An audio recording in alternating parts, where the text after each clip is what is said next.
Operation Northwoods was a false flag operation proposal that originated within the United States government in 1962. The proposal called for Central Intelligence Agency or other intelligence operatives to commit stage acts of terrorism in U.S. cities and elsewhere in order to convince the American population to go to war with Cuba. One part of Operation Northwoods was to develop a communist Cuban terror campaign in the Miami area, in other Florida cities, and even in Washington. The main proposal was presented in a document entitled Justification for U.S. Military Intervention in Cuba, a top-secret collection of draft memoranda written by the Department of Defense and the Joint Chiefs of Staff, and authorized by Joint Chiefs of Staff Chairman L.L. Lemnitzer.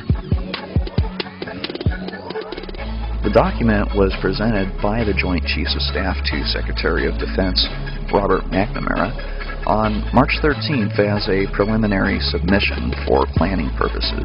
The previously secret document was originally made public on November 18th, 1997 by the John F. Kennedy Assassination Records Review Board, a U.S. federal agency overseeing the release of government records related to John F. Kennedy's assassination. A total of 1,521 pages of once secret military records covering 1962 to 1964 were declassified by the Review Board.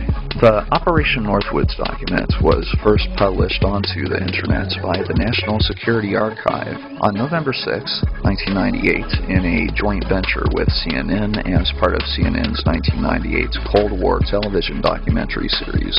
In addition to Operation Northwoods, the U.S. Department of Defense had a number of similar proposals to be taken against the Cuban regime of Fidel Castro, such as Operation Mongoose. Other such memorandums outlined Operation Bingo, a plan to create an incident which has the appearance of an attack on the U.S.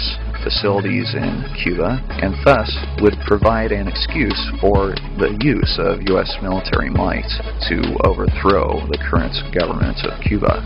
There was also a plot to blame Castro if the 1962 Mercury manned space flights carrying John Glenn were to crash, saying the objective is to provide irrevocable proof that should the Mercury manned orbit flight fail, the fault would then lie with the communists. It continues, this is to be accomplished by manufacturing various pieces of evidence which would prove electronic interference on the part of the Cubans.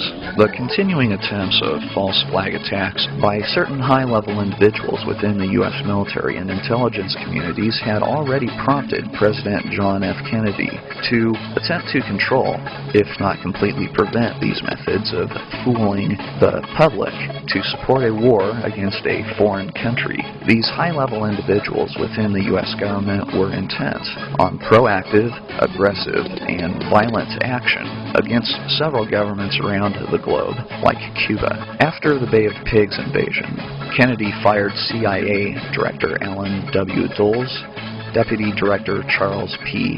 Cabell, and Deputy Director Richard Bissell. Kennedy expressed outrage to many of his associates concerning the CIA's growing influence on civilians and government inside America. His attempt to stop the CIA's extensive false flag operations was a direct expression of this concern. Kennedy personally rejected the Operation Northwoods proposal. Following presentation of the Northwoods plan, Kennedy removed L.L. Lemnitzer as chairman of the Joint Chiefs of Staff, although he still went on to become Supreme Allied Commander of NATO in January of 1963. American Armed Forces leaders began to perceive Kennedy as going soft on Cuba, and the president became increasingly unpopular with the military, especially during Kennedy's disagreements with the service chiefs over the Cuban Missile Crisis.